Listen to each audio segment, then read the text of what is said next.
میں جو بات عرض کرنا چاہ رہا ہوں، مثلاً ایران، مثال دے رہا ہوں، مثلاً آیت اللہ العظمیٰ خامنئی رہبر انقلاب اسلامی،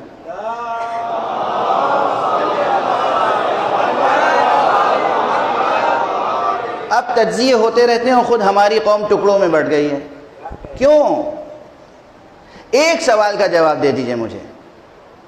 جب سے جمہوری اسلامی ایران قائم ہوا ہے حضرت امام خمینی رضوان اللہ علیہ کے انقلاب کے نتیجے میں، آج تک دنیا کی تمام بڑی طاقتیں سینکشنز لگاتی رہیں. پابندی، سینکشنز، پابندی، سینکشنز، اقتصادی ناکہ بندی، اقتصادی ناکہ بندی.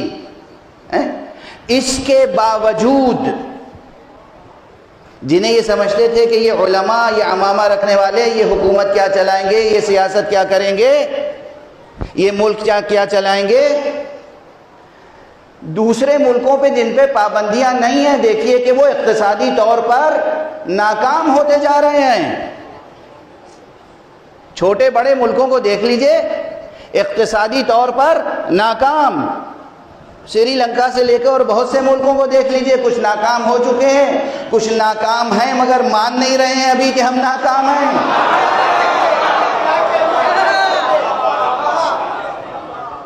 کچھ یہ جد و جہد کر رہے ہیں کہ ناکامی سے بچ جائیں.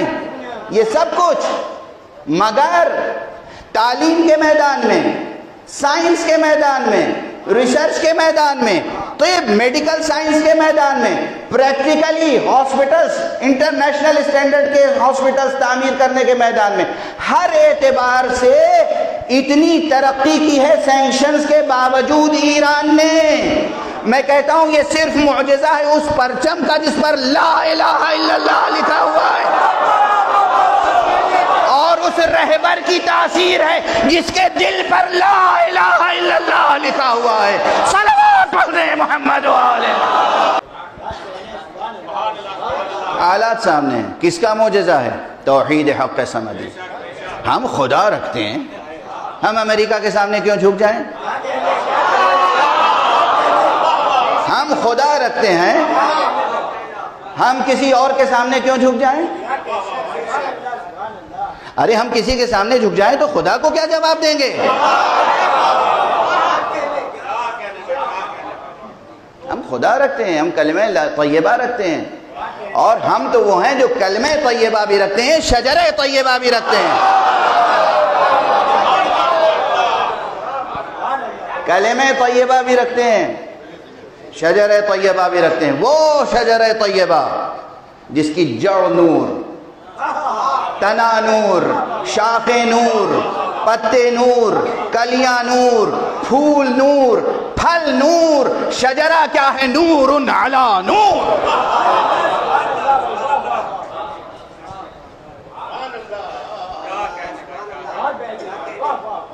یہ جو میں مثال دے دیتا ہوں ایران کی اور خامنئی صاحب کی، تو ظاہر ہے صرف ایک مثال ہے، مثال ہے تاکہ آپ کے سامنے مثال رہے کہ اگر ایمان درست ہو، یقین محکم ہو، پوری دنیا مل کے مخالفت کرے تب بھی سر جھکتا نہیں ہے. سر جھکتا نہیں. یہ کہاں سے طاقت آئی؟ یہ درس کہاں سے آیا؟ یہ سبق کہاں سے سیکھا؟ یہ افسانہ نہیں ہے، کہانی نہیں ہے، یہ زندہ تاریخ ہے کہ انقلاب کی سب سے پہلی تقریر حضرت آیت اللہ خمینی نے روز عاشورہ کی تھی.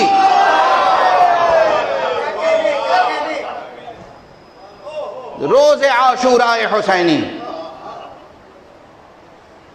اس کے معنی کیا ہے؟ دست ادب جوڑ کے عرض کر رہا ہوں، جہاں تک میرے عزاداران حسینی سماعت فرما رہے ہیں، عزاداری سوگواری ہے، عزاداری غم منانا ہے، عزاداری آنسو بہانا ہے، عزاداری ماتم کرنا ہے، مگر عزاداری دشمن کے آگے سر تسلیم خم کرنا نہیں ہے.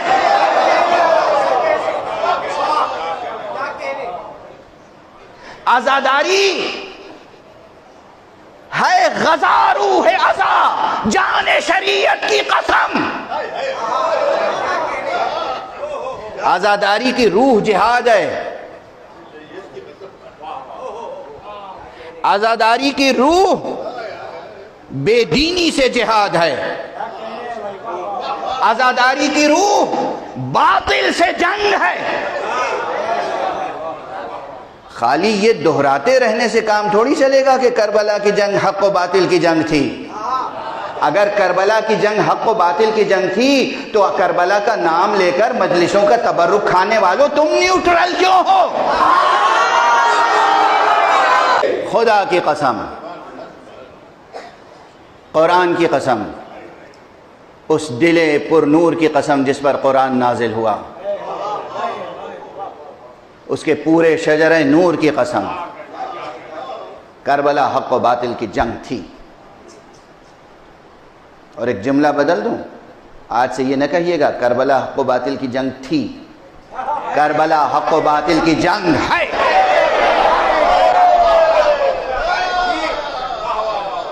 کربلا کی جنگ ختم نہیں ہوئی ہے. ہر ایک کو طے یہ کرنا ہے کس کے لشکر میں شریک ہونا ہے. کربلا کی جنگ تھی نہیں، محمد رسول اللہ تھے نہیں، ہیں. علی ولی اللہ تھے نہیں، ہیں. حسین ہمارے امام اور رہنما تھے نہیں، ہیں. کربلا کی جنگ حق و باطل کی جنگ تھی نہیں، ہے. طے یہ کرنا ہے کہ تم حسین کے لشکر میں ہو یا یزید کے لشکر.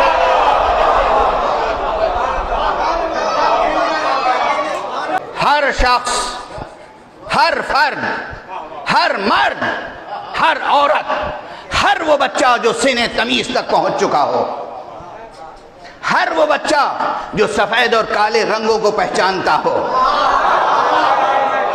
ہر وہ بچہ جو اندھیرے اجالے کی تمیز پیدا کر چکا ہو، ہر وہ بچہ جو رات اور دن میں فرق کرتا ہو، اس کی ذمہ داری ہے کہ جہاں تک ممکن ہے حق کا ساتھ دے سکے، حق کا ساتھ دے، جتنی اس کی کیپیسٹی ہو. جتنا باطل سے دور ہو سکتے ہو دور ہو، جتنا باطل کو رد کر سکتے ہو رد کرو، جس قدر باطل کو کچل سکتے ہو کچلنے کی کوشش کرو، جس قدر باطل کو روند سکتے ہو روندنے کی کوشش کرو، جتنی تمہاری سکت ہو. ورنہ حق و باطل کی جنگ میں بس دو ہی لفظ ہیں، حق باطل، حق باطل، درمیانی کوئی چیز نہیں ہے. نیوٹرلزم کے معنی ہے منافقت. بتاؤ آج دنیا کو کہ ہم خدا رکھتے ہیں. اٹھو اٹھو اور بتاؤ کہ ہم خدا رکھتے ہیں. اور اگر یہ کہنے کے لیے سر زخمی بھی ہو جائے تو خوف کس کا ہے؟ ڈر کس بات کا؟ محبت ہے اس زندگی سے.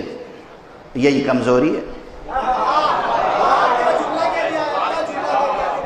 ساری کمزوری ہے یہ، ساری کمزوری انسان کی یہ ہے کہ محبت ہے کس سے؟ اس زندگی سے. زندگی سے تو عشق ہونا چاہیے مگر اس زندگی سے نہیں، اس زندگی سے.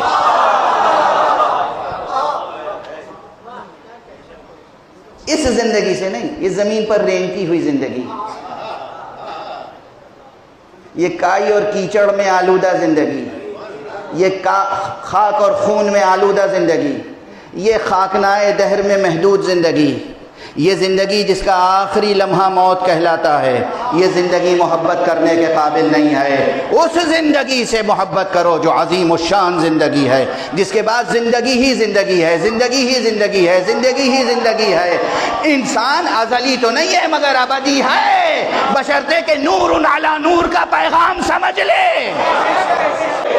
عزیزو فرش عزا سے اٹھو تو بتاؤ دنیا کو کہ ہم خدا رکھتے ہیں. اور جب کوئی پوچھے کہ کس نے کہا تم سے کہ خدا بھی ہے، کہنا حسین نے کہا ہے.